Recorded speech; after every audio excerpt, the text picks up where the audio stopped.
મેં એક પુસ્તકની અંદર વાંચ્યું હતું કે જેમાં આ કોન્ટ્રાસ્ટ બતાડેલો કે પુરુષોને પૂછવામાં આવે છે કે ધારો કે તમે એકલા ઊભા હો અને એક ગ્રુપ ઓફ ગર્લ્સ જે છે એ તમારી સામે જોઈ રહી છે, તો તમારા મનમાં શું વિચાર આવશે કે એ લોકો શું તમારા વિશે વાત કરી રહ્યા છે, એ લોકો શું કરશે?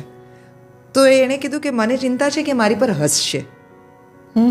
અને સ્ત્રીઓને એવું પૂછવામાં આવ્યું કે એક ગ્રુપ ઓફ મેન છે અને તમે ઊભા છો અને એ તમારા વિશે વાત કરી રહ્યા છે, તો તમને શું બીક લાગે છે?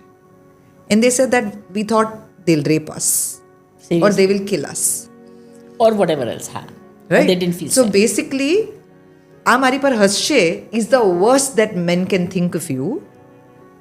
આ મને મારી નાખશે અથવા તો મારો બળાત્કાર કરશે is the first thought that women will have.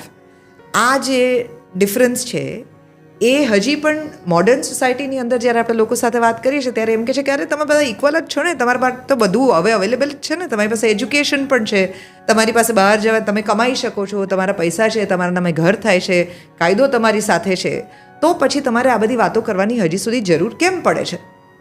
તો એની સામે મારા કે તમારા જેવા જે છે એની પાસે કદાચ અનેક આ પ્રશ્નોના જવાબો હશે કે આજે મારે જો મારી પાસે આ બધું જ છે તો મારે કેમ એવી ચિંતા કરવાની છે કે હું કયા કપડાં પહેરીને બહાર નીકળું છું એ ડિફાઇન કરે છે કે દુનિયા મને કઈ દ્રષ્ટિથી જોશે. એટલે મારે એ યાદ રાખીને કપડાં પહેરીને બહાર જવાનું છે. પુરુષે આવું નથી કરવાનું. એવી જ રીતે હું કઈ આદતો રાખું છું એનાથી નક્કી થશે કે હું સારી છોકરી છું કે ખરાબ છોકરી છું. પુરુષ માટે નથી કે સારો પુરુષ છે કે ખરાબ પુરુષ છે, એ એક્સેપ્ટેબલ નોર્મ્સ ઓફ સોસાયટીની અંદર છે. મને તો તમને તમારી સાથે જ્યારે તમે જે પેલી પાનના ગલ્લાવાળી વાત કરી ત્યારે મને એવી બીક હતી કે વાત ત્યાં આવશે કે જ્યારે તમે એ વ્યક્તિને કહેશો કે તમે કેમ આવી રીતે વાત કરો છો, ત્યારે એ ભાઈ તમને એમ પૂછે કે તમે કેમ પાન પરાગ ખરીદો છો ગલ્લા પર ઊભા રહીને બેન, ને પછી તમને ગાળથી શું પ્રોબ્લેમ છે?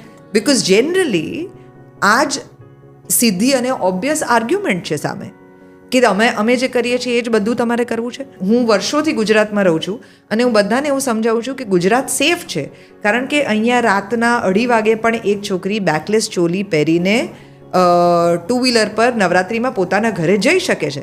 વર્ષોથી હું આ કહેવા માંગુ છું કે ઓ આ તો કેટલી બ્યુટિફુલ વસ્તુ છે ગુજરાતની, રાધર દેન થિંકિંગ કે મને કેમ એવું આઈડેન્ટિફાય પણ થયું છે કે આ કંઈક જુદું છે, આવું જ ન હોવું જોઈએ.